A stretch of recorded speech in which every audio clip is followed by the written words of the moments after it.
Logos are cool and important, I think. There's so many around me right now, I can't even count. And I know a lot of numbers.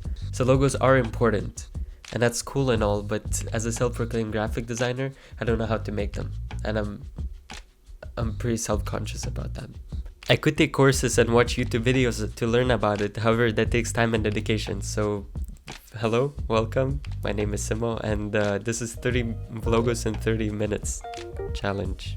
I'll be redesigning NBA logos, but that's only because I needed 30 ideas and NBA has 30 teams. However, there's no other references to NBA or basketball otherwise, so no knowledge of that is required. But if you want to talk about it, we can. I did have some sketches and pre-selected fonts for some logos, however others were straight from the top of the dome. That's right. I hope you're as excited as I was before starting the challenge. I started off the challenge strong, with the old reliable fat font with a cursive font combination. I can't really speak for American cities and what, but I do know what a hawk is. And that's him. Right on time. I'm not great at talking in front of a camera without a script, but I swear I was trying. For logo 2, I wanted to make a clover leaf. I think that the Celtics used to use clover leaf for the logo, but it was mostly because I wanted to use the pen tool. Since I used up all the time to make the clover leaf, I only had 15 seconds to pick out the font, but I think it turned out pretty well.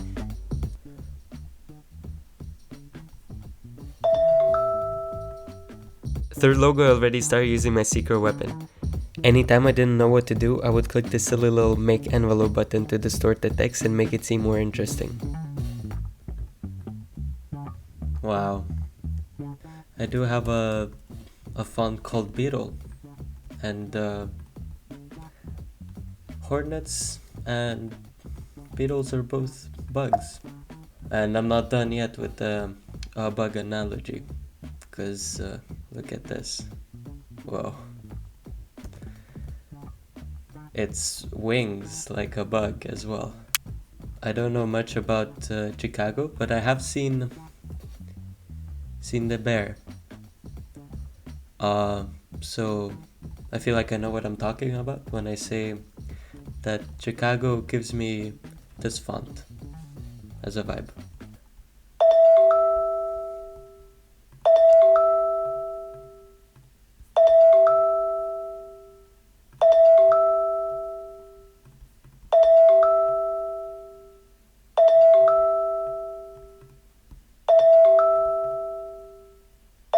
Logo 6, I wanted to use the paintbrush tool and draw out my logo, and although it probably could have been better, I think it worked out pretty well for 1 minute. I would also like to point out my amazing commentary through making this logo. Yeah.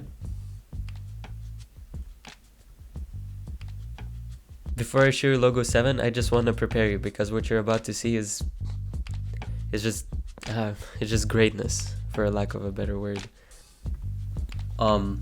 I know that the Mavs use a horse as their mascot, so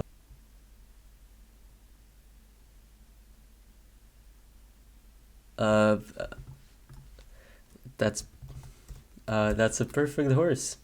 Mavericks, if you're watching this, I am willing to sell you this logo, but it won't be cheap. Logos 8 and 9 were just me combining fonts in different colors, mostly because I needed to take a creative break from what I had made in logo 7. Logo 10 was another attempt at using the paintbrush tool. I think this one turned out better, however it took way longer as well, so I didn't have time to pick out the font for the text above.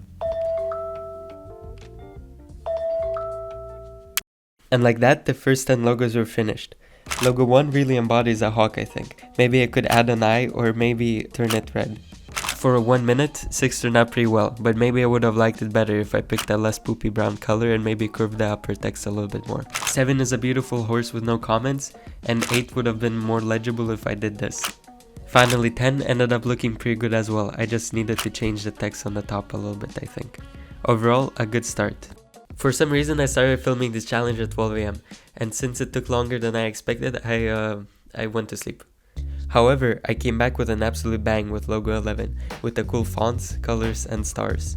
It's definitely elevated by the stars, but what design wouldn't be? Oh, I just had a little star real quick, very fast, very quick. Just one star. It's not very much, it's not like a big deal.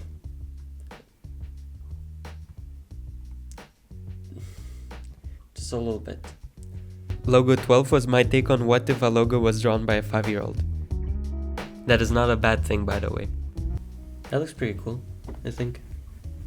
For logo 13, I couldn't figure out how to subtract shapes from the text, so I just covered it up and added some text in that area. Come on. Shit, it's not. Wow, first try. And I prefer not to talk about what happened with logo 14.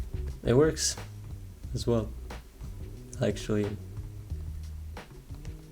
fixed the other one as well meanwhile, since I have extra time, since I did it so well.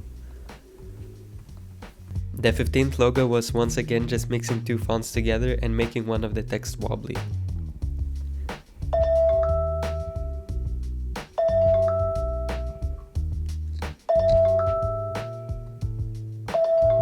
Great. Logo 16, a showcase of what happens when you put things over heat. It expands. Do you get it? This is just one of many jokes that I make on this channel. Logo 17 was two fonts combined once again, and 18 was me messing around with the make envelope tool again. Mostly because I was afraid of what that would make if I had decided to draw a deer or a wolf. Logo 19 was once again a thick font with a little goofy font below. However, with the drop shadow, the colors, and a few extra seconds, this ended up being one of my favorite logos.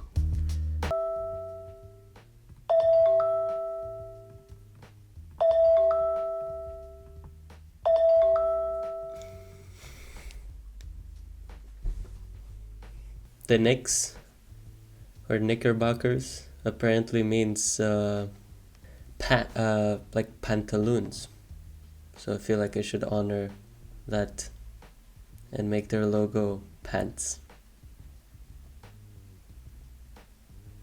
That's what I think I should do.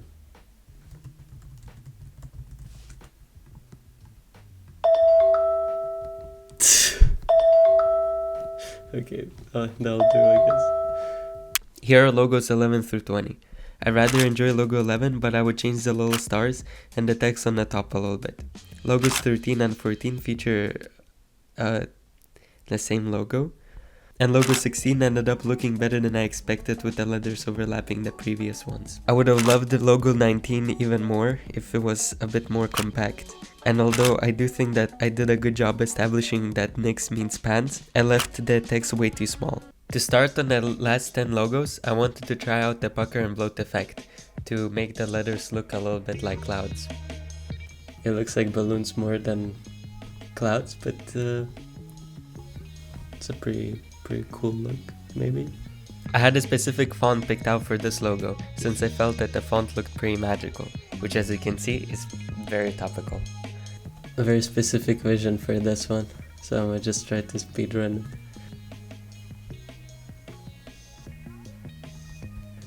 Damn, not even close.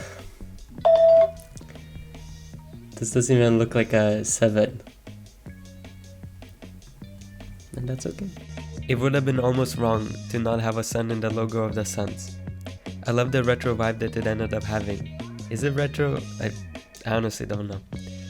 What even is a trailblazer? Is my question. Yeah.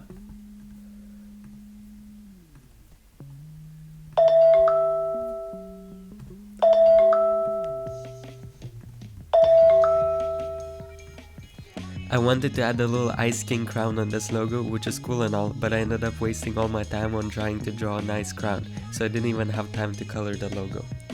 Through logo 27, as I was putting text on a spur, you could see on my face that so many thoughts were going through my head. But I was too close to the finish line to stop now. I applied a bunch of effects on the Raptor's logo, although at heart I wanted to draw a raptor. But I wasn't confident in my raptor drawing skills enough, unfortunately. I couldn't stay for much longer without using the paintbrush tool though. So for logo 29, I drew a little guy, which made me feel better. And I also made a little speech bubble with the text envelope distorted in. And finally, it was the last logo left, which just ended up with me putting 2 fonts together and giving it a little hat. The last 10 logos were now complete. Logo 21 could have worked out so much better with a different font, I think. And this logo, I don't even know what happened. Or I guess the 1-minute timer ended, but I made an example of what I actually wanted to make, and I didn't even come close, dude. Logo 24 would have been nicer with a more orangey color, I think, and 26 would have been nicer if it had any color whatsoever. And with that, the challenge was done. I was able to complete 30 logos in 30 minutes. All that blood, sweat, and tears of sitting comfortably in my chair paid off.